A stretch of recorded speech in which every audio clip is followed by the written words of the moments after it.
My name is Gavin Evans, and this is my review of Green Lantern. And this review will have spoilers, so there's your warning.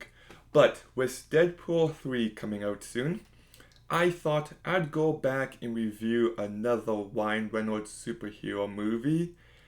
And Green Lantern got terrible reviews when it came out.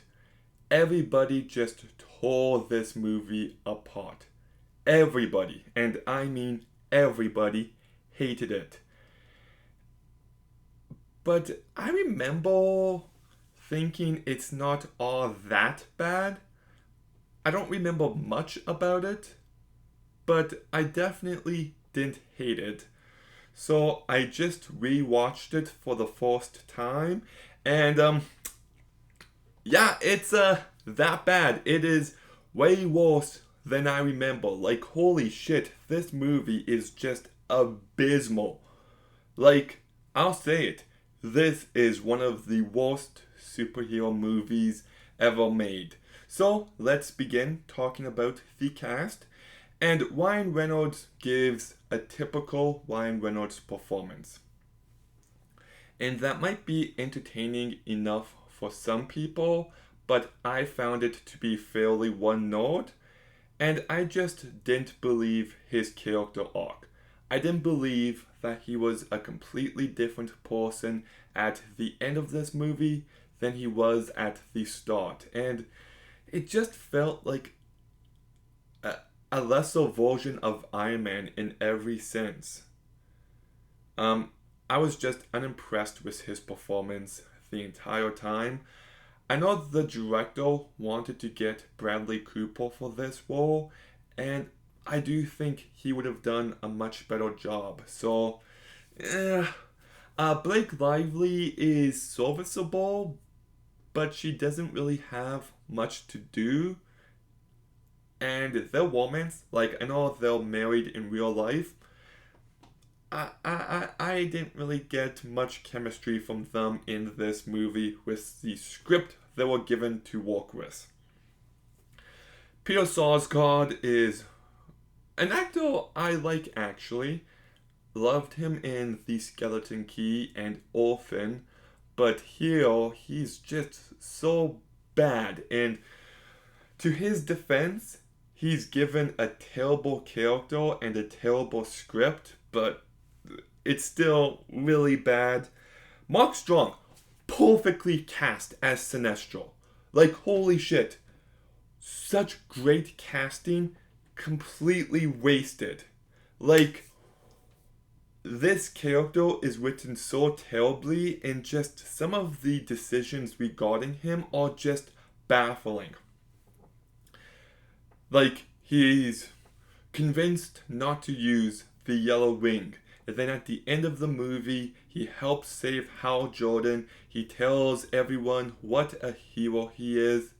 And I'm just like, okay, so we're going to see his downfall in the next movie. And nope, end credit scene is just him putting on the yellow wing.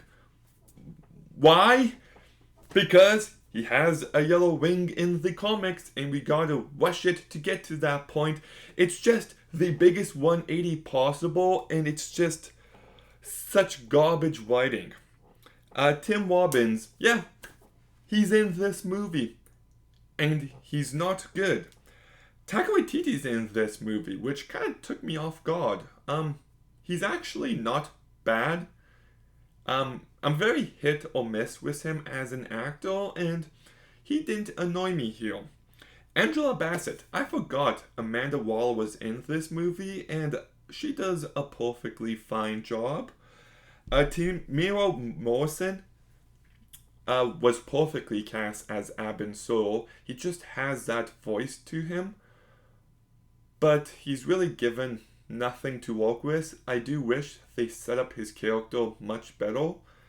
And then we've got Michael Clark Duncan as Kilowog. And look, he reads the script the way he was supposed to, but this character is just an asshole, and that's his only trait. It's just terribly written, and Jeffrey Rush, once again, perfectly casted, but just given nothing to work with. Like, I feel like the movie could have been good with this cast, but they're given such shit material, and there's too many characters, and no one is well written. And look, like, which characters do you get rid of?